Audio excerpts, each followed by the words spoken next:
Fenomena pusaran angin besar seperti tornado kemarin petang terjadi di Waduk Gajah Mungkur, Jawa Tengah hingga sempat menyebabkan kepanikan warga. Badan Meteorologi, Klimatologi, dan Geofisika BMKG menyebut fenomena alam tersebut bukan puting beliung, namun water spout atau belalai air. Kepada Kompas.com, Kabid Diserminasi Iklim dan Kualitas Udara BMKG, Hari Tirto Jatmiko menjelaskan, jika terjadi di perairan dinamakan water spout.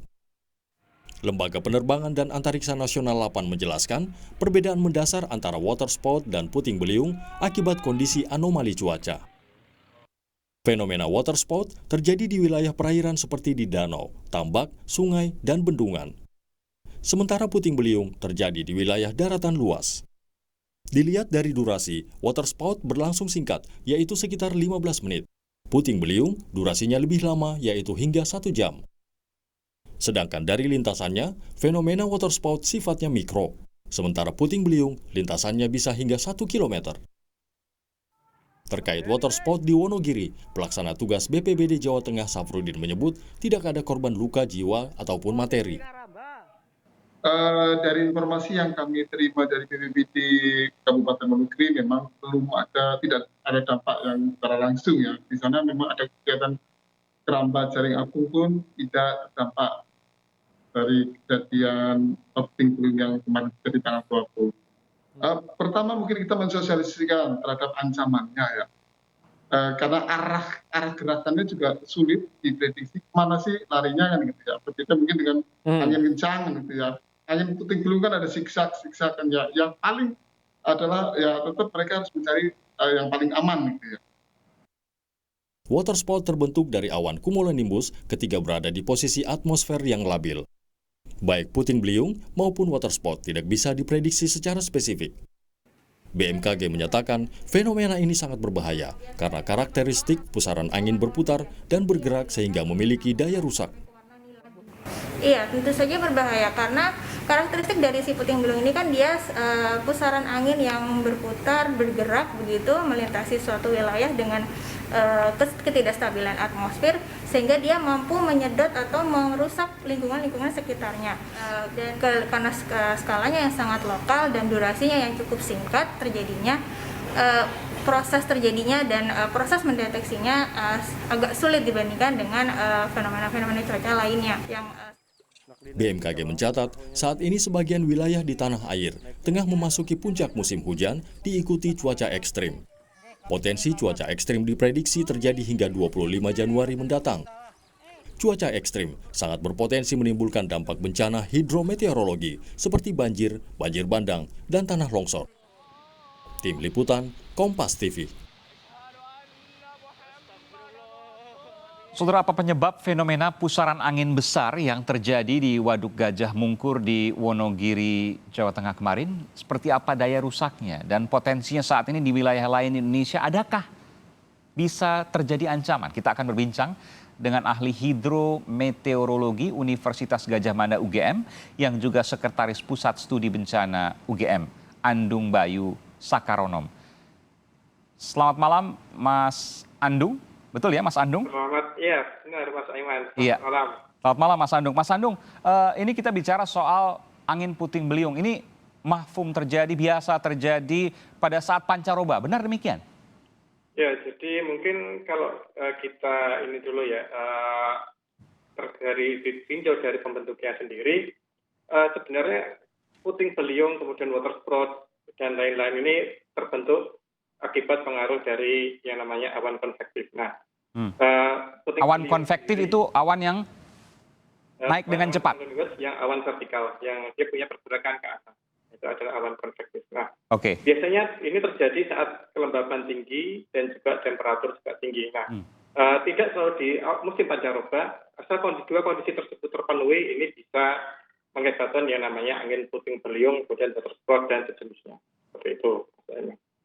Ini berbeda dengan apa yang terjadi di daerah-daerah subtropis misalnya di Amerika Serikat yang kemudian sering terkenal dengan hurricane misalnya, topan, badai dan lain sebagainya. Berbeda ya? Ya, berbeda. Jadi kalau kita lihat memang yang namanya water spout, yang puting beliung ini sifatnya sangat lokal sehingga sangat sulit diprediksi. Ini berbeda dengan skala scale, misalnya typhoon, kemudian juga hurricane, tornado, dan lain-lain ini dia memang melibatkan massa udara yang panas dan dingin, dan dia sangat besar sekali, bisa sampai berapa ratus kilometer. Ini berbeda dengan yang namanya water sprout, kemudian juga puting beliung, seperti itu. Betul ya bahwa angin puting beliung ini tidak bisa diprediksi? Untuk kondisi model saat ini memang sangat sulit memprediksi yang jaraknya hanya sekitar model resolusi 1 km, dan ini lebih sulit diprediksi daripada yang sifatnya general, yang mesoscale ataupun skala yang global. Itu ini sangat sulit diprediksi karena memang model komputer kita ini sangat, untuk prediksi dilakukan dengan model komputer ini sangat sulit. Iya, ini kalau kita lihat kita akan putarkan visualnya ini, memutar gitu ya, persis seperti kemudian apa yang terjadi di Amerika, meskipun Anda katakan tadi berbeda. Daya rusaknya juga berbeda. Kalau di Amerika Serikat mungkin yang sering kita lihat di pemberitaan dan lain sebagainya itu akan merusak luar biasa. Di sini mungkin memang merusak tapi tidak separah dengan yang terjadi di daerah subtropis. Ya, seperti itu. Jadi memang kalau kita lihat skala itu mesoscale, kemudian skala lokal itu akan punya kekuatan yang berbeda. Semakin besar misal sirkulasi sikloniknya, maka dia akan punya daya rusak yang semakin besar. Kecepatan yang semakin tinggi, perbedaan tekanan antara pusat dan di luar daerah tekanan tersebut akan berbeda. Nah, kalau daya rusak tentu saja yang semakin besar, ukurnya misal hurricane, typhoon, dan lain-lain sebagainya, itu sangat kuat sekali, bisa membalikkan mobil dan lain sebagainya. Kalau water sprout dan lain dan juga puting beliung ini biasanya hanya misalnya pohon tumbang, kemudian juga atap rumah berterbangan dan dampak-dampak yang seperti itu. Kan begini Mas Andung, kalau kita melihat misalnya di sekitar wilayah kita ini kan juga ada orang yang kemudian memfilmkan, memvideokan begitu ya. Kita kan nggak tahu arahnya ini akan kemana. Lalu bagaimana kita menyelamatkan diri? Kita juga tidak tahu, kita awam bagaimana melihat bahwa angin puting beliung ini yang ada di depan kita mungkin sekian kilometer, tapi karena lapang jadi kita bisa melihat apakah akan mengarah ke kita, seberapa besar kemudian daya rusaknya, bagaimana kemudian warga bisa memprediksi, menghitung atau mungkin mengantisipasi soal ini? Kalau untuk memprediksi tentu saja sangat sulit ya, kita akan untuk memprediksi pergerakannya pun akan sulit. Jadi lebih baik, lebih tepat kalau kita siap siaga. Jadi bagaimana kita mendesain misalnya atap rumah, kemudian juga desain tata ruang, misalnya baliho dan lain-lain yang kemudian kalau itu nanti terkena puting beliung tidak jatuh dan tidak membahayakan. Jadi mungkin lebih ke arah mitigasi dari awal dibandingkan dengan yang sudah terjadi. Kita melihat ada puting beliung dan semacamnya bergerak. Kita itu sangat sulit sekali untuk diprediksi pergerakan.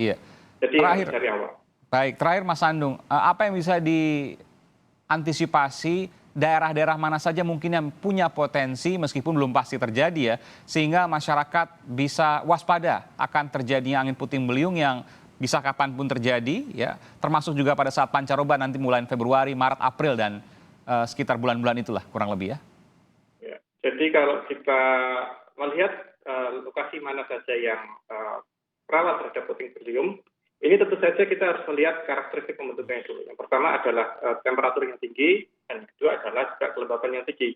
Jika kedua syarat tersebut terpenuhi, kita bisa melihat data, misalnya data dari BMKG ataupun data semacamnya, kita bisa tahu lokasi yang tinggi temperatur dan kelembapannya itu di mana saja, dan itu biasanya adalah yang rawan puting beliung. Kemudian juga dari karakteristik permukaan juga berpengaruh, misalnya daerah yang dataran rendah, juga dataran rendah, itu kalau pagi hingga siang hari, di mana pembentukan awan konvektif itu biasanya diawali pada pagi dan siang hari, ini akan menerima radiasi yang matahari yang cukup tinggi, sehingga pemanasan secara lokal ini akan lebih intensif, bisa cenderung intensif, dan kita akan merasakan temperatur ini biasanya gerah saat sebelum puting beliung.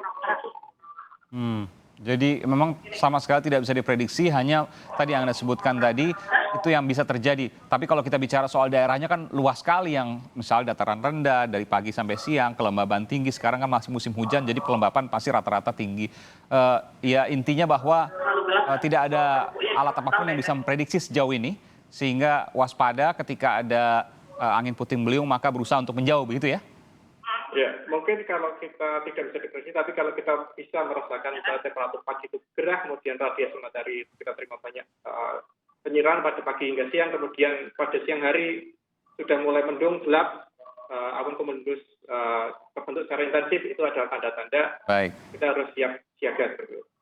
Baik, terima kasih Mas Andung Bayu dari Universitas Gadjah Mada Yogyakarta. Terima kasih atas informasinya. Selamat malam, sehat selalu.